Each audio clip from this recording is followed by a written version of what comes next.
Hi, and welcome to the Vet Story Podcast, home to the most outrageous stories told in vet med. It's raw, it's unfiltered, unscripted, unedited, just raw, off-the-cuff stories. I'm your host, Reece Generelli, and if you're in the vet med space in any capacity, and you have a story like this, I want to hear it. So get ready to have a laugh, eyes on the road if you're driving, or close the doors to your office. Sit back and enjoy the show.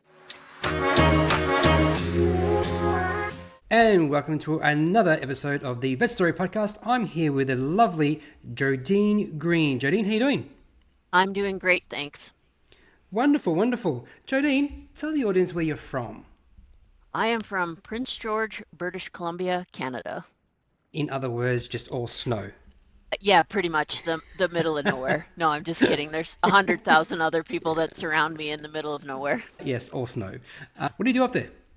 I am the owner and practicing veterinarian at Green Mobile Veterinary Services. We are a mixed animal general practice, working on everything from your little fluffy to your large 2,000-pound bull that wants to kill you. Nice. I'm sure you have lots of stories to tell me. Oh, absolutely. It was a little bit of a challenge to try to limit it to just one. Fantastic. Tell me a little bit about your practice. What's mobile like up there? Yeah, it's interesting. So I'm a 2006 grad from the Western College of Veterinary Medicine in Saskatoon, Canada. I went into mixed animal practice up here in Prince George with the full intentions of going on to being a equine only veterinarian down in the States, but at the time they wouldn't hire new grads, so I had to get some experience. So I came to Prince George for a year, and I've been here for 19 now, so I guess it's just turned into a really long year. And you've been It, mobile for how long? yeah, in 2010 is when I started the practice. It was 100% mobile at the time. We have transitioned into a brick and mortar clinic in addition to the mobile, but it certainly is pretty exciting when you get out into Sasquatch country. Oh, wonderful, wonderful. Sorry, you said when was the year that you transitioned to a brick and mortar? So the practice started in 2010, and we got our office space halfway through that. So about 8, 9 years we've been in clinic situation as well now. Okay. All right. Interesting. Well, tell me about this this story that you that you were keen on. Yeah, so I think I just need to start first with a PSA. So for all members in the veterinary practice, they need to understand that pussy is not a word. There is no proper way to spell the word pussy other than it looking like pussy. Got it? All right. Okay, That preface that. Got it. that's my PSA for everybody today. So to give you a little bit of background to make the story make sense. Sorry, I'm No, it's still okay. laughing on it. I'm super happy that somebody finds that funny. Um, so to give a little background to make my story make more sense, I grew up in Manitoba, so Yep. 2 hours north of Winnipeg. So On you went a from snow to another snow town. Yeah, I basically went from snow and howling winds to snow and a little bit less wind. Okay. So All not right. much of a transition. So like every good prairie kid, I always dreamed of playing in the NHL, and that was my go-to. I was going to be an NHL player. Unfortunately, I came to the realization that women don't get to be the next Wayne Gretzky, and I really didn't have the skill level to be able to play in the NHL. So I had to go with a backup plan, which was to become a veterinarian. Isn't there a And female hockey player in the NHL? I'm sure there is. so there has been two. Haley Wickenheiser played an exhibition game. She didn't actually play in the NHL. She played in the Finnish Elite League for a year. Okay. Right. And then there was a goaltender that played a couple of exhibition games for the Tampa Bay Lightning. Minot Renault. Oh, I thought there was a female hockey player that was a goalie. That could be the one I'm thinking of. I actually Yeah. thought that was just part of the team, but obviously I'm wrong. Yeah, no, it was just management at the time for Tampa will say that it was a little bit of a ploy to get people in the stands, but really she deserved to be there. She was an exceptional goaltender. Wonderful. Okay. Yeah. So that's kind of my background, and interestingly enough, I spoke to a TV producer. They wanted to do a show for about us, but after interviewing us, they told us we were a little bit too much like Dr. Oakley, who already has a TV show. Mm-hmm. Um, but it was about 6 weeks after, or 2 months after we spoke to this producer, there was a Pepsi Max commercial that came out that outlined my entire life of dreaming of being an NHL player to becoming a veterinarian. So let me just butt in there. You said the TV show already has Dr. Oakley, but do they have the Canadian version, which is nicer? I totally agree. There's less cursing, but maybe that will come. Maybe from this podcast they will reach out and say that we're a must-have television show. Yeah, you know what? Let's what do you call those? Manifest this. Everybody, let's get on this Canadian train and get this going. So Oakley is second rate, and we got Yep, one better look in. absolutely. I will not take my shirt off like Dr. Pol, though. I draw some lines. I'll do it for you. Okay, All so right. here's the rest of the story now. So I quite frequently go back to Manitoba to try and help my parents with some of their veterinary care. They have a large cow-calf operation. So this is Boxing Day 2012, and they've got some cows that need to be preg checked, and I am just riding them hard. I'm like, come on, let's get out there and go preg check these cows. This is crazy that they're not done. I'm here, put me to work. So it was finally about 3 o'clock in the afternoon that I broke them down and we got the cows in and started preg checking. And we run this 1,200-pound cow into the head gate. And I thought that she was caught in the head gate.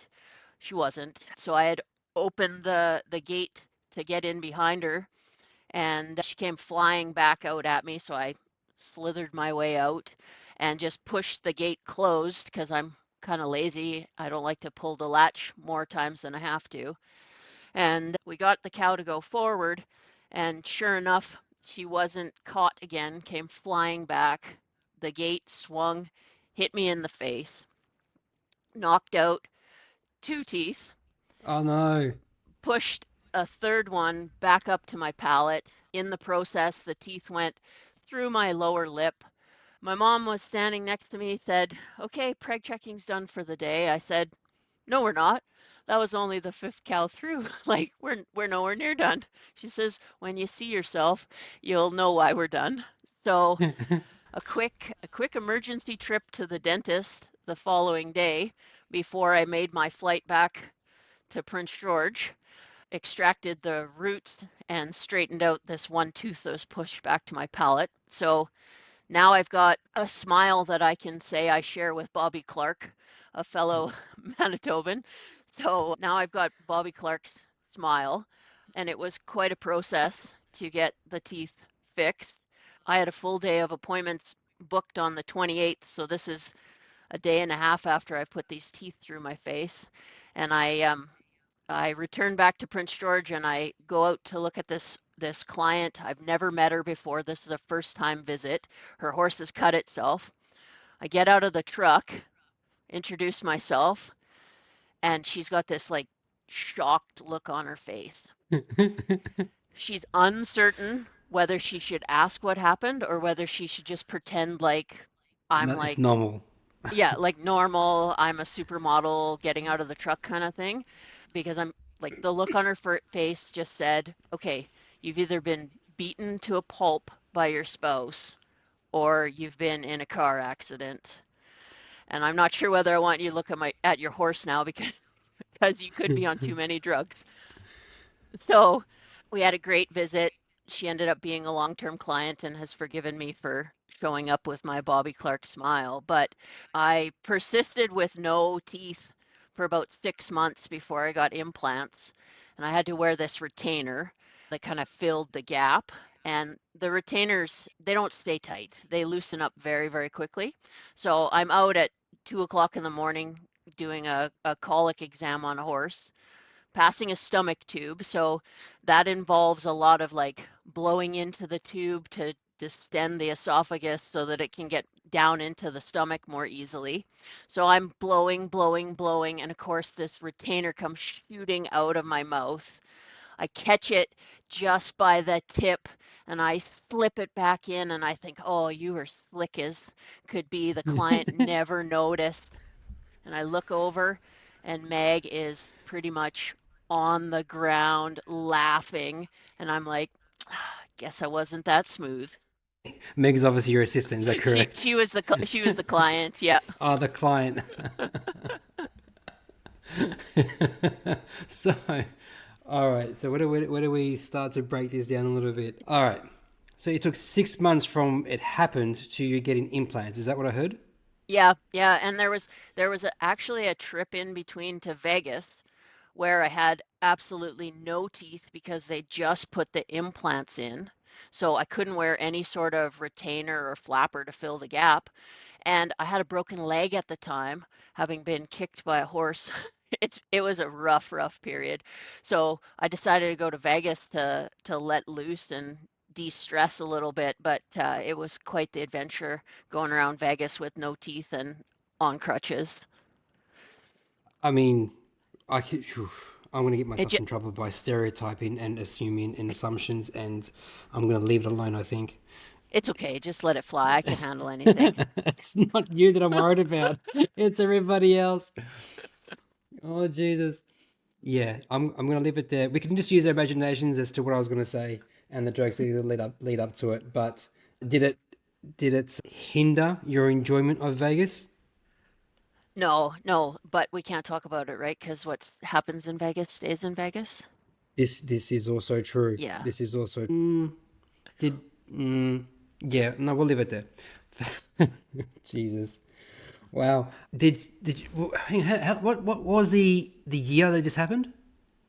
2012, So this is Boxing before that you Day. could.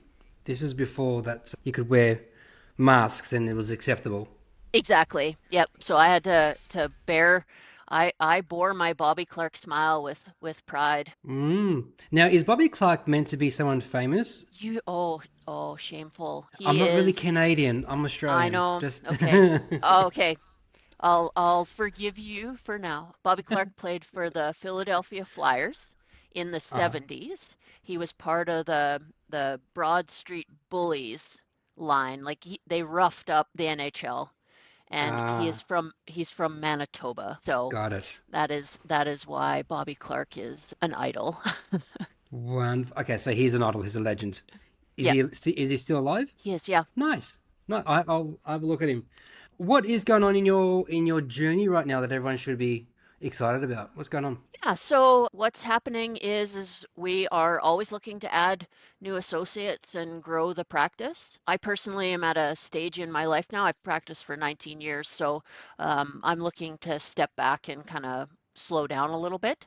So I'd anybody has a burning desire to own a veterinary practice in Prince George, BC, they should definitely reach out to me.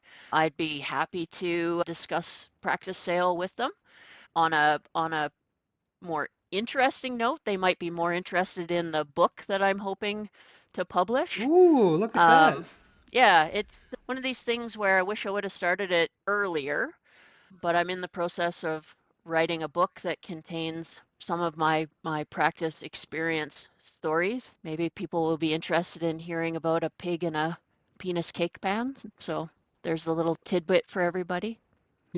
Is that a, is that a story for another day, or that we're just going to leave that for the book? It's totally up to you. I'm more than happy to share the story, or people can wait with anticipation for the book to come out. Well, why don't I throw it back at you? Do you want to do that now, or do we want to do another episode, or we're going to put it in the book? Yeah, we can, if you want to do another episode, I can talk about the pig and the penis cake pan.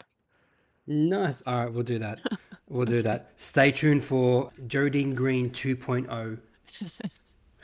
Sounds perfect. Nice. So ownership, yes, that is something that I'm also very passionate about. I think that veterinary ownership is the better way to go than an associate. But, we do need associates as well. Just want to say that. Yeah, and there's been a generational shift in aspiration for practice ownership. When I graduated, most of my classmates, that's what we all aspired to be, was to be practice owners. But there seems to be a shift away from that.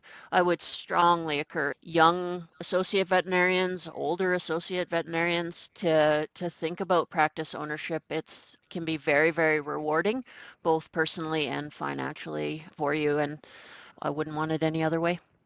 Nice. Would you do it all over again? Would I do veterinary medicine all over again? Yeah, I would, without a doubt. It's my calling, it's my passion. I've found things out about myself that I didn't know when I graduated. So it's been a really good career choice, and 90% of what have done, I wouldn't do differently.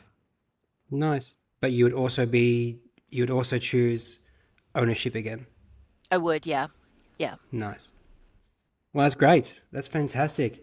Jodine, I thank you so much for coming on and sharing that little story, but we've got a little tidbit for round 2, so that's also good. I look forward to doing that one with you again.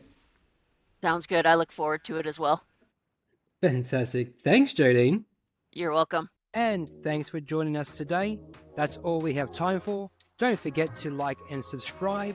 If you have a story that you would love to share and want to come on the show, drop me an email, reese@ivmsolutions.org. This podcast was brought to you by IVMS, Innovative Veterinary Management Solutions. If you are tired of being a business operator and want to be a business owner, then give me a call. If you've heard of systems like Traction, EOS, Lean, 4DX, and other similar systems, they're all great systems, but none are vet specific. I have taken the best of every system, rebuilt them using our industry KPI standards and your practice core metrics, because every practice is different. I will bring your vision to life. Get your team bought in and aligned to your long-term goals. I will systemize your practice so you can have more time doing what you love to do. Stop having people rely on you. Practice ownership should not be this hard. Let's move from being a business operator and move into the business owner category. If this interests you, go to my website, www.ivmsolutions.org. Until next time, take care.